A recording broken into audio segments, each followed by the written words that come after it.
बिस्मिल्लाहिर्रहमानिर्रहीम। अस्सलाम वालेकुम नाज़रीन, ये मेरी वीडियो पसंद है तो प्लीज़ सब्सक्राइब माय चैनल।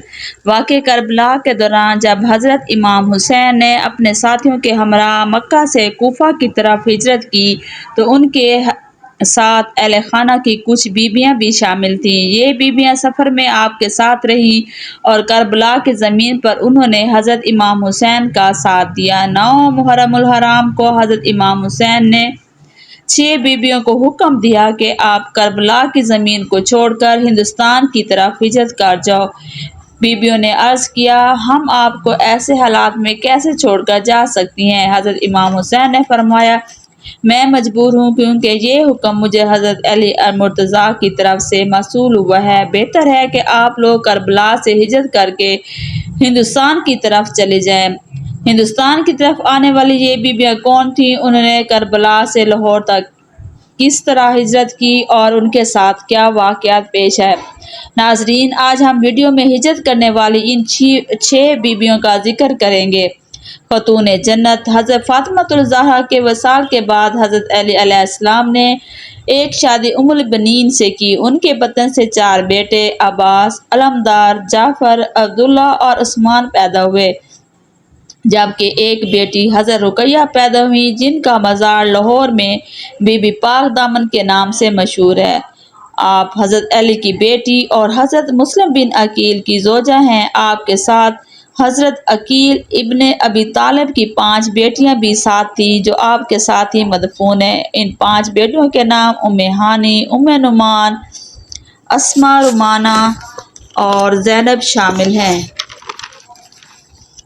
हज़रत इमाम हुसैन के कहने पर इन 6 बीबियों ने करबला से हिंदुस्तान का सफ़र 9 मुहर्रमुल हराम को शुरू किया। अभी रास्ते में ही थी कि उनकी शहादत हज़रत इमाम हुसैन और उनके साथियों की खबर उन तक पहुंची, मगर चूँकि हुक्म था इसलिए उन्होंने अपना सफ़र हिंदुस्तान की तरफ जारी रखा।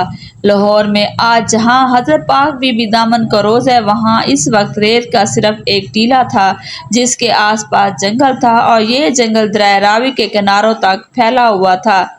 इस जंगल के पास लाहौर की कदीम तरीन आबादी थी, छोटी बस्ती की सूरत में थी। इस्लाम अभी तक हिंदुस्तान में नहीं पहुंचा था। सब लोग मुशरिक और बुतों की पूजा किया करते थे। लाहौर पर उस वक्त एक हिंदू राजा हुकूमत करता था जिसका नाम महाबरीन था।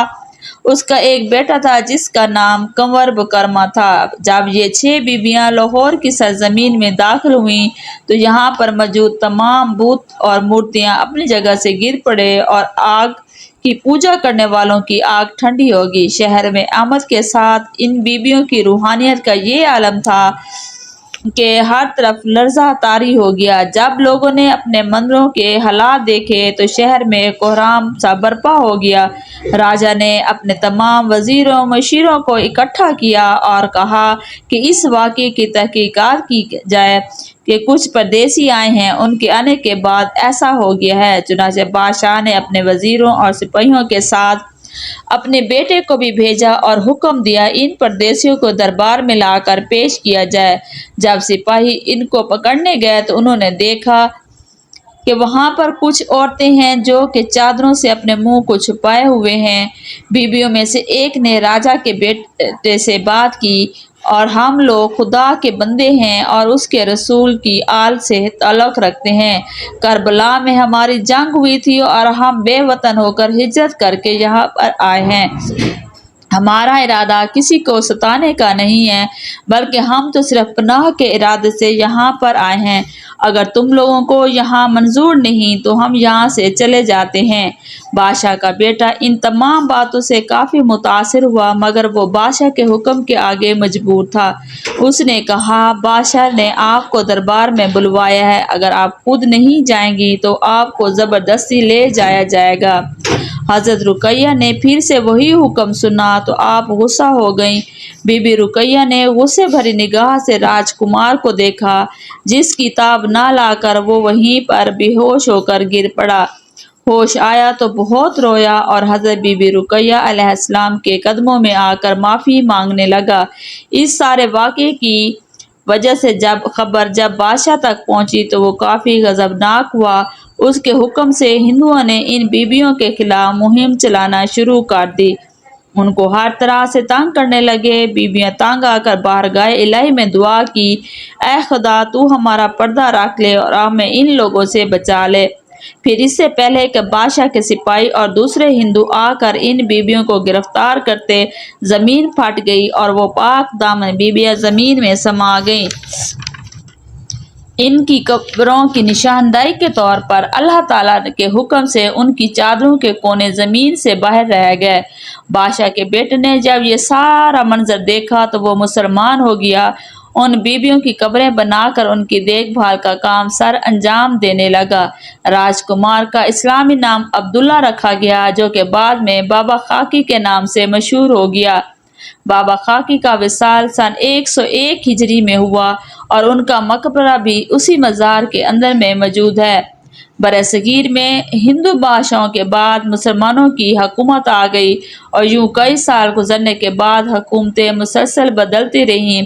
ہر دور میں ان بیویوں کے مزار پر لوگوں کا رش جاری رہا۔ سن 410 عیسوی میں جب سلطان محمود غزنوی نے ہندوستان پر حملہ کر کے لاہور کو فتح کیا اور لاہور آنے کے بعد معلوم ہوا کہ یہاں پر حضرت علی علیہ السلام کی صاحبزادیوں کا مزار ہے، تو اس نے مزارات پر پختہ حویلیاں اور اندرونی برآمدیں تعمیر کروائے۔ اس کے بعد بادشاہ اکبر کے دور میں اسی مزار کی دوبارہ تعمیر کی گئی اور اس کے بعد مزار کے قریب موجود باقی قبروں کا اضافہ وقت کے ساتھ ہوتا گیا۔ پاک بیویوں کا یہ واقعہ برصغیر پاک و ہند میں مسلمانوں کی آمد سے 20 سال پہلے کا قیام میں آیا۔ پاکستان کے بعد یہ مزار بی بی پاک دامن تسلیم کیا جاتا رہا، لیکن بعد میں کچھ لوگ اچانک ایک من گھڑت کہانی بنا کر عوام کو شک میں ڈال دیا۔ یہاں کوئی بی بی پاک دامن نہیں ہے، جبکہ ایک بہت بڑی تعداد مانتی ہے کہ یہاں پر یہ بیویاں دفن ہیں۔ ہندوؤں کے ساتھ معاملات پیش آنے کے بعد اللہ تعالیٰ نے ان کو زمین میں دفن کر دیا۔ اصل حقیقت کا علم تو صرف اللہ تعالیٰ کی ذات کو ہے۔